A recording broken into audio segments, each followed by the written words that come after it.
Glória a Deus. Queridos, a paz do Senhor. Amados, eu estou muito grato a Deus por esse privilégio. E digo diante de Deus, sem nenhuma hipocrisia, sem nenhuma mentira, servir a Deus em muitos lugares é muito bom, mas não há privilégio maior do que você ser útil aonde você é apacentado, é cuidado, onde a sua família é cuidada. Então, para mim, é o maior privilégio que eu tenho na vida é poder contribuir com a nossa igreja de alguma forma, de tantas coisas que a gente recebe da igreja, como a Advec recebeu minha família já uns anos atrás, e o tanto que a gente extrai dessa igreja, a gente poder contribuir de alguma forma, de ajudar de alguma forma, isso para mim é o maior privilégio. Eu vou dizer algo aqui que eu não disse nas outras vezes que tive o privilégio também de pregar aqui na sede. Acho que já é a quarta vez que eu estou tendo esse privilégio. Então, de uma forma prudente e ética, eu deixei para falar isso aqui agora. Eu tive uma vida na infância boa, mas passei por alguns períodos de muita dificuldade. Dentre essas, infelizmente, um período de abandono mesmo, na rua, fui adotado. A história é bastante longa. E tinha duas formas de me alimentar nesse período que eu passei essas privações.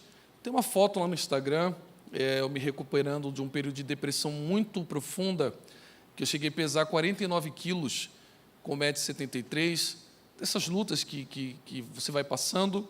E as duas formas que eu me alimentava, e eu falei isso quando eu preguei no Ministério Apacentar, com o pastor Márcio Gregório, era ouvindo uma ministração que tinha no final do CD do Toque no Altar, e ouvindo o pastor, nosso pastor Silas Malafaia, quando tinha o programa na televisão. E eu nunca tive pretensão nenhuma de ser pregador, mas eu dizia, um dia, Deus me dar um privilégio de pregar na Apacentar e pregar na Advec, perto do pastor Silas, e para mim será o maior privilégio. E eu tenho hoje o grato prazer de ver Deus não só mudando a minha sorte, mas como também está realizando esse sonho. Então, quero louvar a Deus pela vida do pastor Silas Malafaia. Obrigado, pastor, confia em mim, pastor Silas Filho, e o pastor Gabriel Pinheiro, que também não deixa de ser meu líder também, porque, graças a Deus, sou homem. E homem muito bonito, diga-se. Aí mentiu, né, pastor? É heresia. A minha esposa está comigo, a irmã Cristiane, somos casados há 11 anos, e nós temos um filhinho que deixamos lá com a minha sogra hoje, para poder a minha esposa vir e eu conseguir cultuar de uma forma mais tranquila. Mas vamos para a Bíblia. Se você puder, abra sua Bíblia comigo no livro do profeta Isaías, o capítulo de número 10, nós leremos 2 versículos, o 26 e o 27.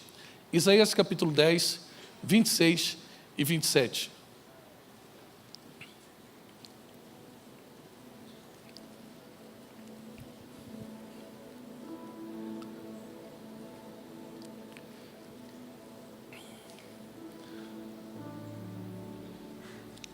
Se você vê que alguém está do seu lado, está com dificuldade, está sendo exemplar da Bíblia, auxilia a pessoa.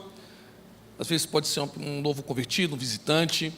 É importante que ele possa participar da leitura bíblica. Está assim, Isaías 10, 26, 27. E o Senhor dos Exércitos instigará para ele...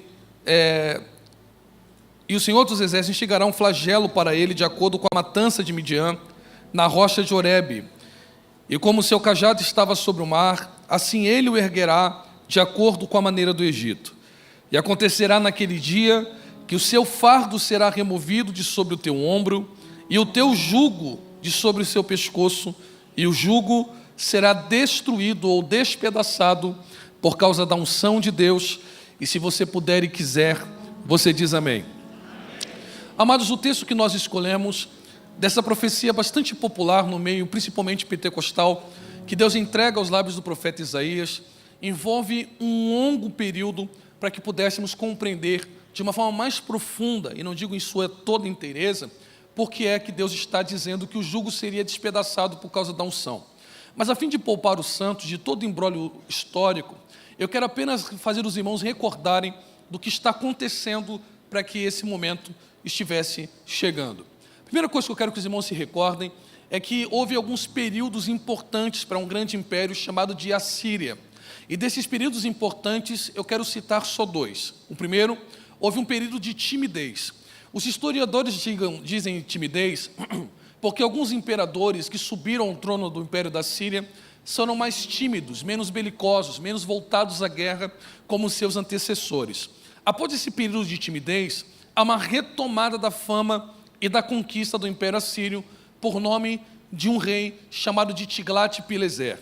A Bíblia Sagrada usa os dois nomes, tanto Pulo como Tiglat-Pileser, que hoje praticamente há um consenso de que fossem a mesma pessoa.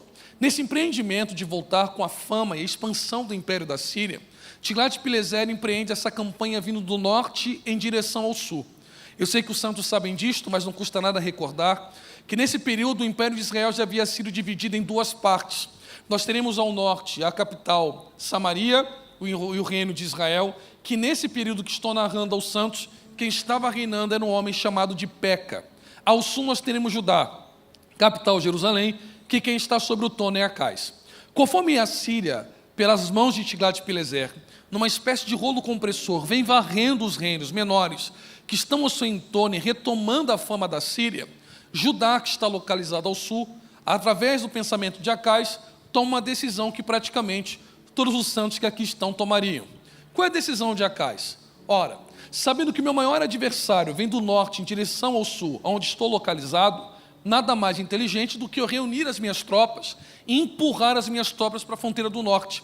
Assim mesmo que humanamente falando, e repito, humanamente falando, fosse impossível Acais combater contra Tiglat e vencê-lo num combate direto, no mínimo ele conseguiria atrasar a campanha de Tiglat e assim poupar a sua vida, a vida da sua família e boa parte dos seus súditos. O pensamento é até razoável.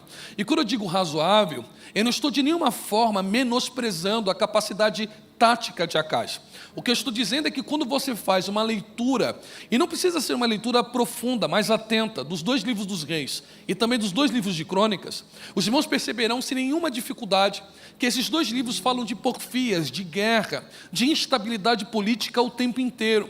Quando Acais ele foca os seus olhos, e claro, com um motivo muito importante, para o maior império que está vindo bater na sua porta, ele se esquece de outros reinos menores, mas não menos importantes, que também viam nisso uma grande oportunidade de invadir e guerrear contra Judá. E é exatamente isso que acontece. Dois reinos fazem uma coalizão.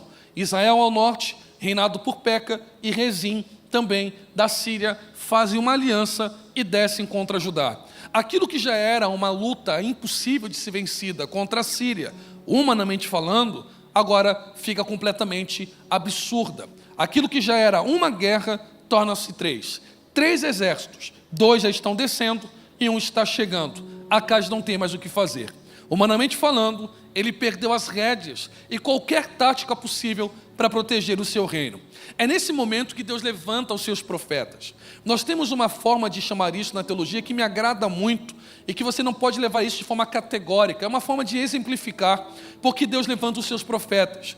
Todas as vezes que reis perdem a direção e sacerdotes não têm mais visão, Deus levanta os seus profetas para mostrar ao povo aonde está a porta de saída, seja de uma forma repreendendo ou de uma forma de consolo. Deus levantará os seus profetas como um recurso de abrir os olhos dos seus servos. E é isso que está acontecendo. Enquanto Acais não sabe o que fazer, Deus chama Isaías e dá uma ordem ao profeta: saia, vá até o império, ao reino de Judá, na casa de Acais, que eu quero falar com o rei. Quando Isaías chega perto de Acais, ele diz e descreve no capítulo 7, de uma forma poética, que o coração de Acais era como os galhos das árvores que estão no bosque, açoitados pelo vento, mostrando dúvida, mostrando ansiedade. Acais não descansava, literalmente não sabia o que poderia ser feito.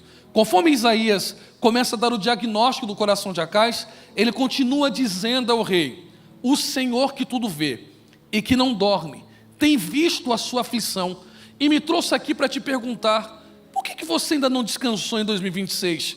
Por que o seu coração ainda não está em paz?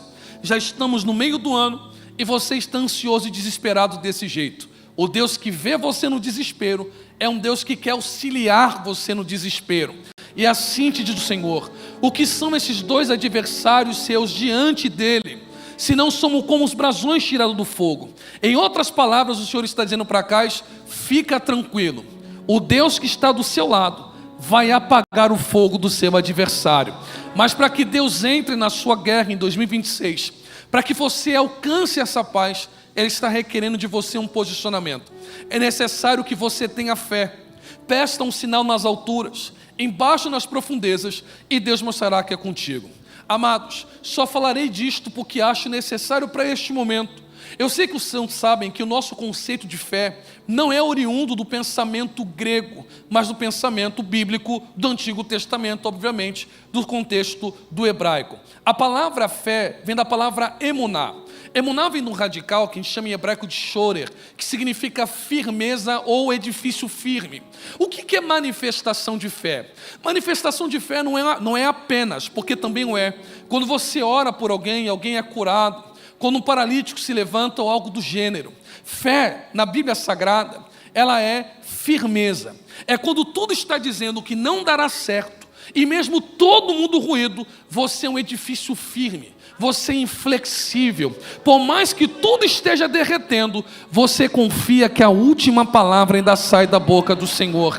É isso que Deus quer de Acais. Se você não tem estratégia, lance a sua ansiedade em Deus, e Deus guerreará ao seu lado. Mas Acais é covarde, Acais é frouxo, e a Bíblia Sagrada já adverte: se te mostrares frouxo no dia da sua angústia, poucas serão as suas forças. Acais não acredita que Deus pode guerrear ao seu lado, e quando eu digo que ele não acredita, aí sim, leve na literalidade. Acais apostatou da fé. E quando eu digo apostatou, se você ler o livro de Crônica e o livro dos reis de Israel, e ler sobre a história de Acais, os irmãos verão, no mínimo 5 atitudes que Acais está apostatando da fé e virando as costas para Deus. E por que isso, pastor Carlos? Por conta de uma matemática simples que ele faz na cabeça, e que muitos dos nossos irmãos fizeram e acabaram se apartando da fé. Qual é a matemática? Se o nosso Deus é tão poderoso, por que é que a Síria está crescendo e Judá não prospera? Se Deus é tão forte, por que o ímpio cresce e nós estamos atrasados? Na cabeça de Acais, os deuses da Síria são mais poderosos do que o Senhor, e fazer uma aliança com Tiglat será o suficiente para livrá-lo do cerco de Israel e da Síria. Pastor Carlos, o que ele faz? Ele acende incenso no vale de Rinom, ele acende incenso em todos os lugares altos e debaixo de toda árvore verde. Ele sacrifica os próprios filhos, literalmente, lançando as crianças no fogo. Ele fecha o templo de Jerusalém e, por inferência, as festas não podem ser mais praticadas, e vende os utensílios da casa de Deus para negociar com o adversário. Acais literalmente vira as costas para o Senhor, enquanto o Senhor está lhe estendendo a mão. O resultado é desastroso. A Bíblia Sagrada nos diz que o Senhor permitiu Judá ser humilhado por conta das decisões de Acais. Para que os irmãos se recordem, só Peca, rei de Israel, matou cerca de 100.000 pessoas. Rezim, rei da Síria, levou grandes multidões de cativos para Damasco. Além disso, Judá passa a ser estado vassalo da Síria, ou seja, a Síria de Tiglat passa a reger e colocar um jugo e um tributo sobre as costas de Judá. Uma história que era para terminar com bravura, uma história que era para terminar com êxito, triunfo e vitória. De uma forma milagrosa, Acais troca tudo isto para abrir mão de um projeto de Deus e se voltar para o seu próprio projeto. Há caminhos para um homem que parecem ser de vida, mas o final é de morte. Mas Acais passou. E quando Acais morre, quem sobe ao trono em seu lugar é Ezequias, seu filho. E quando Ezequias sobe ao trono, Adveg, ele recebe do seu pai uma herança maldita, uma herança em volta de desgraça. Ezequias não nasceu ou cresceu num lar educado por um pai crente. Ele assistiu de perto o pai queimando os irmãos, os filhos de Acais, os irmãos de Ezequias. Ele viu o próprio pai fechando o templo e proibindo a adoração em Judá. Ele viu o pai acendendo incenso nos vales, embaixo de toda a árvore verde. Ele viu o pai vendendo os utensílios sagrados E quando sobe ao trono, Ezequias poderia alegar o seguinte: está vendo, pastor Silas Malafaia? Está vendo, Advec? A minha vida não anda, não porque eu não quero que ela ande. Minha vida não anda porque eu estou encerrado debaixo de uma maldição. Eu herdei dos meus pais uma herança maldita, pastor Gabriel, e é por conta do meu pai que a minha vida não anda. Amados do Senhor, a nossa igreja, e um dos pilares da nossa igreja é a palavra do Senhor.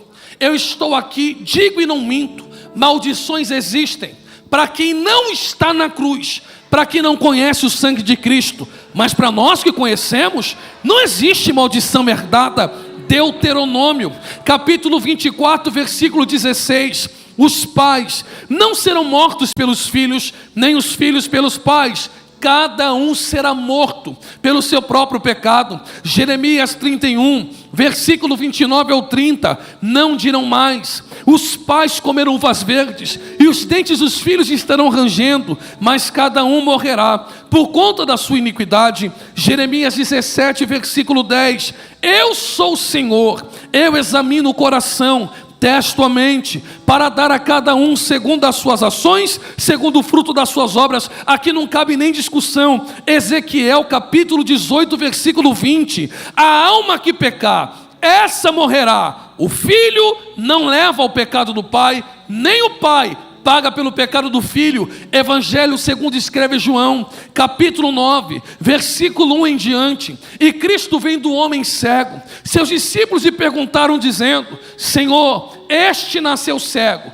Nasceu cego por quê? O pai pecou e ele paga o preço, ou ele pecou e está pagando por isso? Porque segundo uma parte da tradição judaica, a criança poderia pecar no ventre. Qual é a resposta de Cristo? Ele não recebeu a herança do pecado do pai e nem pecou. Nasceu assim, mas não permanecerá assim, porque o Senhor que cura as enfermidades está diante dele. Ou seja, Ezequias, ao invés de arrumar uma desculpa, começa a dar um jeito. E aqui que já começa dizendo: ou você esta manhã volta para sua casa, continuando com essa desculpa, é culpa de fulano, é culpa de ciclano, é o bairro que eu moro, é não sei quem que me persegue, ou você amarra o cinto, como um homem vitorioso, levanta a sua cabeça e diz: meu pai não quis, minha mãe não quis, minha parentela não quer, meu bairro rejeitou, mas eu e a minha casa serviremos ao Senhor a partir de hoje.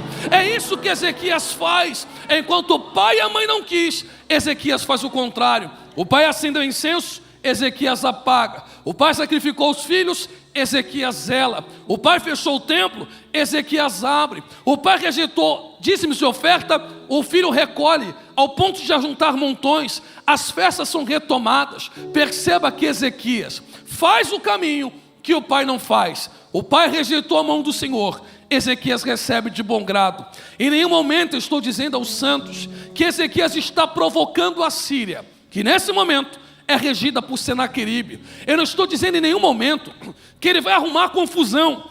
A única coisa que Ezequias quer, pastor Gabriel, é ser crente, é servir a Deus, é ser fiel. E este gesto de fidelidade parece ruim aos olhos de Senaqueribe, que vendo a postura de Ezequias, manda para Judá um homem que a gente chama de Rabsaqué, mas é um título que significa mordomo. E nas mãos de Rabsaqué, uma carta de afronta, e ele diz: vai lá na penha, leve essa carta e pergunte para esses homens, pergunte para essas mulheres, quem eles estão pensando que são?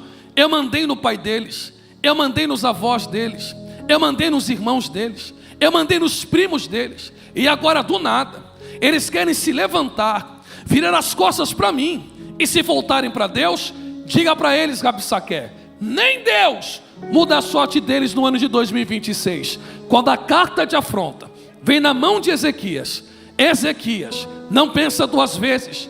Ele não leva a carta de afronta para o Facebook, ele não leva a carta de afronta para o TikTok. Ele pega a carta de afronta e traz o lugar onde o crente tem resposta, no altar do Senhor. E por que ele traz para o altar? Porque ele pode acessar o que o pai rejeitou. E o que ele pode acessar? Diz a Bíblia Sagrada, e não eu, E o Senhor disse para Moisés: Moisés, escreva para o povo da Advec, em Deuteronômio capítulo 20, versículo 1, que os pais deles não quiseram, a parentela não quis, mas já que eles quiseram e se levantaram na manhã desse domingo, para não confiar nos seus próprios planos, mas confiar na resposta do altar, essa é a palavra que eu tenho para Advec. Quando eles saírem a peleja contra os seus adversários e virem os cavalos, os carros e um povo mais numeroso do que eles, diga para Advec não temer. A guerra não será mais deles, a guerra será do Senhor dos Exércitos. Quando Ezequias coloca a carta de afronta no altar, ele junta uma comitiva e diz para a comitiva: vá falar com o profeta. Quando a comitiva chega, Isaías da porta de casa diz: nem precisa abrir a boca. O Senhor que não pisca, o Senhor que não dorme, o Senhor que não cochila, Ele ouviu todas as ameaças que o inimigo fez contra a tua vida. Jurou teu casamento, jurou teu filho, jurou tua saúde, e disse que o teu ano nem Deus poderia solucionar. Volta para a tua casa esse domingo com um sorriso estampado no rosto, porque assim te diz o Senhor: deste dia não passa, o jugo será despedaçado por causa da unção de Deus. Amados do Senhor, o que mais me chama a atenção, querido pastor presidente, pastor Silas Malafaia, é que Isaías disse para Ezequias, na narrativa desse texto: o Senhor fará soprar uma notícia aos ouvidos de Senaqueribe, e ele voltará para sua casa no meio do caminho. Vou repetir, olha o que Isaías está dizendo: o Senhor está deixando Senaqueribe sair de casa. O Senhor está deixando Senaqueribe afiar as espadas e a lança, e até ir em direção à tua casa. Mas antes que ele chegue na porta da tua casa, o Senhor soprará uma notícia aos ouvidos de Senaqueribe, e ele voltará para a sua casa. Amados do Senhor, isso aqui é muito importante, porque a Síria é retratada como um leão. Se os irmãos quiserem ver, em Naum capítulo 2, versículos 11 e 12, o profeta Naum, de uma forma profética, equipara a Síria, chamando-a de leão. Isso não é um registro só bíblico. Algumas escavações arqueológicas descobriram outros dois pontos importantes, associando a Síria a leão. Primeiro, o leão já foi o símbolo do estandarte, da bandeira do Império da Síria. Segundo informação histórica importante, um dos maiores reis da Síria, talvez o mais cruel, chamado Assurbanipal, frequentemente era retratado como aquele que luta e vence leão. Então o símbolo da Síria era o leão. Pastor, o que tem a ver leão com notícia nos ouvidos? Tudo. E por que tudo? Porque leão é dominador por excelência. Leão não divide território com outro leão. E uma das formas que o leão faz para afugentar outro leão é sacudindo a juba e soltando o rugido. Um dos motivos do leão soltar o rugido é levar uma notícia aos ouvidos do outro leão: aqui você não canta de galo, pois antes de você, um leão já domina esse espaço. Assim como a Síria tem um leão, nós também temos o nosso. Apocalipse capítulo 5, versículo 5: e disse-me um dos anciãos, disse João: não chores, eis aqui o leão da tribo de Judá. Ora, quando eu falo do leão da tribo de Judá, e o diabo retratado nas páginas do Novo Testamento, que anda ao nosso derredor, bramindo como leão, procurando brecha para te engolir, sou obrigado a lembrar de Mateus capítulo 8, versículos 5 e 13, e Lucas 7, do 1 ao 10. O que tem nesses textos que tem a ver com leão? Um centurião romano chega em Cristo e diz: Senhor, esta manhã eu vim para o congresso dos homens vitoriosos, mas deixei a minha casa não tão legal. Há um soldado, um servo meu enfermo, e eu sei que o Senhor tem poder de dar livramento a ele. Seria possível o Senhor curar quem eu deixei em casa, qual é a resposta de Cristo? Claro que dá. Deixa o culto terminar e eu irei na sua casa. O centurião disse: nem precisa o culto terminar, nem o senhor ir na minha casa. Eu que não sou leão, tenho poder no meu rugido. Crente inteligente já está dando até glória a Deus. Eu mando sentar, senta. Eu mando levantar, levanta. Eu mando marcha, marcha. Eu mando para.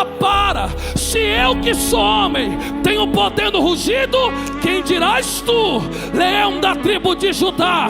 É só o Senhor balançar a juba daqui, soltar o teu rugido, e o meu servo ficará curado na minha casa. Cristo disse: eu nunca vi uma fé dessa na penha. Vai em paz. Já estou balançando a juba, já estou soltando o rugido. Agora o mais lindo está aqui.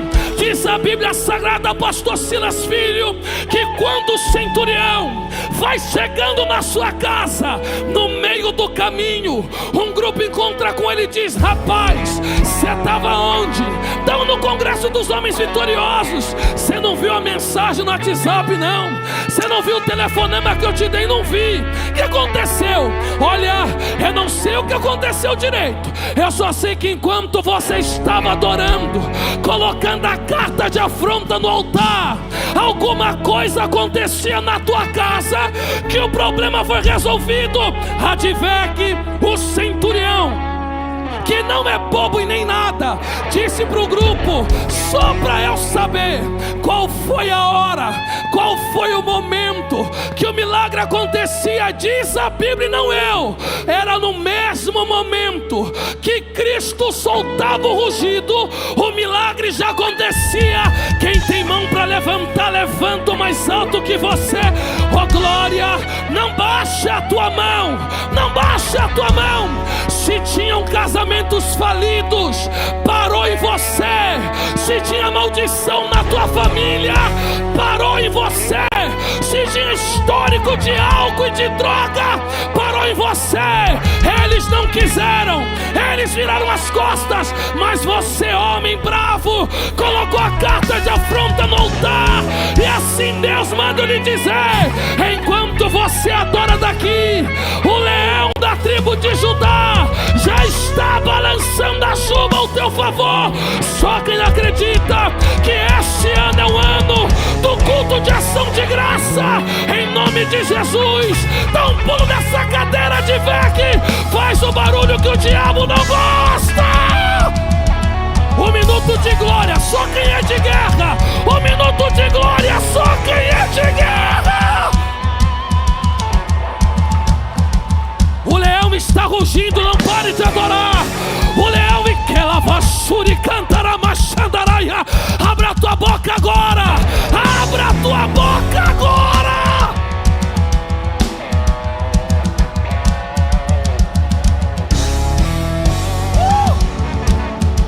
Aleluia. Tome teu assento, só mais 2 minutos e eu vou concluir. Que maravilha.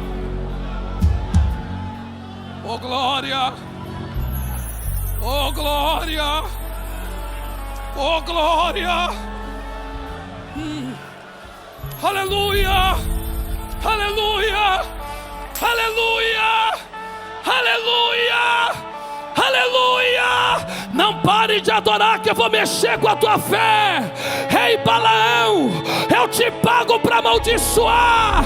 Não dá Balaque, porque eu até tento, mas ele troca a palavra na minha boca.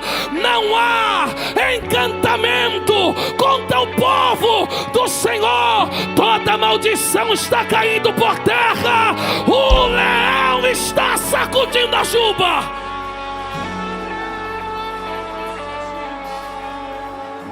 Aleluia. Amados do Senhor, para que eu conclua, louvado seja Deus. Para que eu conclua, eu fiz questão de ler com os santos o versículo de número 26. Pois o versículo de número 26 está dizendo: e o Senhor dos Exércitos instigará um flagelo para ele, de acordo com a matança de Midian, junto à rocha de Horebe. Aqui nós temos: e assim como o seu cajado estava sobre o mar, o Senhor fará. Nós temos dois relatos importantes, e eu só falarei de um que é o suficiente. Nós temos aqui o retrato de Gideão, e segundo, nós temos o termo de Êxodo. O que Deus está falando para Ezequias é: primeiro, o meu poder não tem prazo de validade. O que eu fiz no passado, sou poderoso para fazer agora no presente a mesma coisa.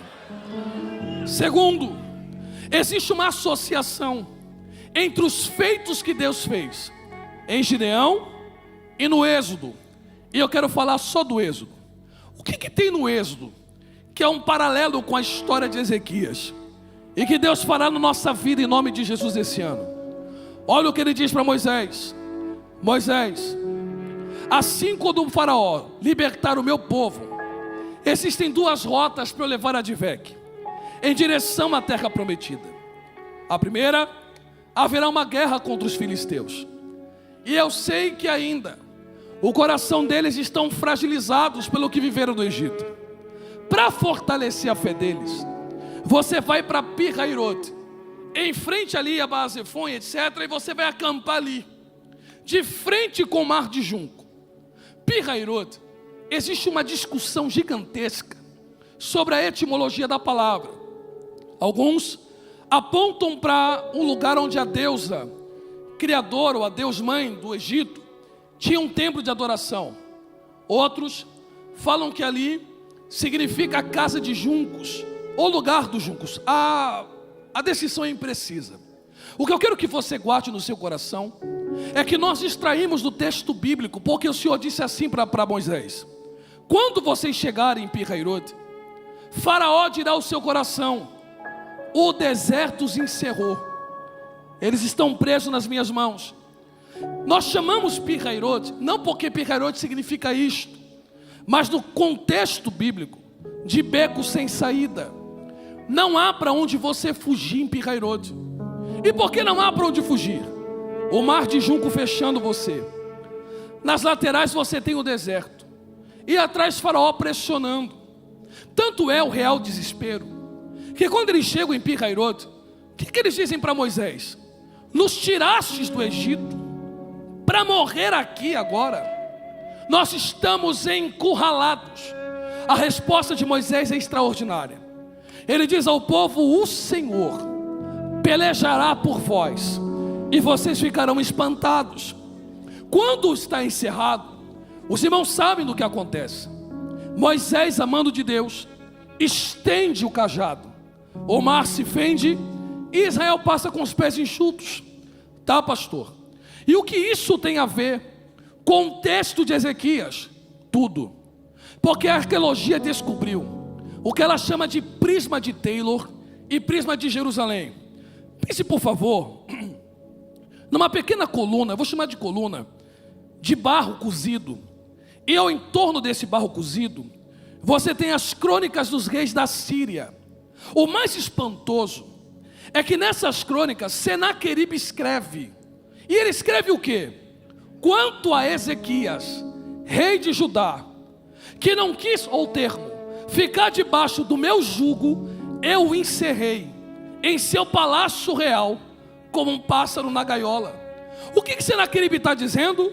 Quem não fica como eu quero, está encurralado na minha gaiola. Tem asas, mas não voa. Está preso na minha mão. Só faz o que eu quero. Ezequias tem asas para voar, mas eu podeio o voo deles. Aí Deus usa a mesma expressão jugo e diz para Isaías, fala para Ezequias, que o que eu fiz no Egito, eu faço aqui agora. O que é consenso para os historiadores é que a região de Pi-Hahirote, duas deusas eram adoradas.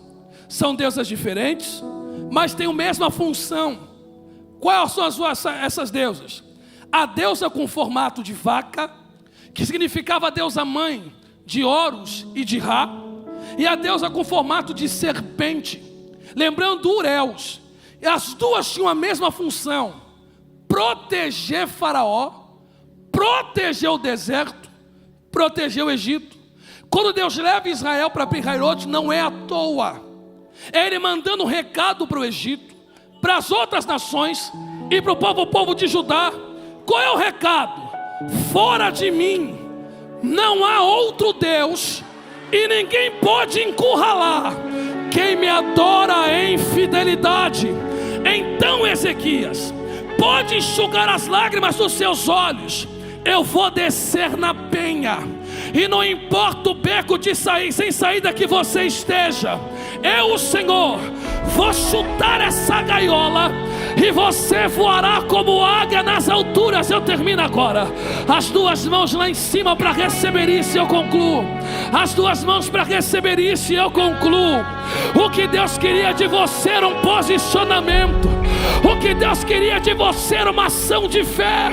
Em vez de você estar chorando, desesperado, voltando para o Egito, você se levantou, e assim diz o Senhor: eu ainda tenho a chave que abre portas aonde não existem paredes.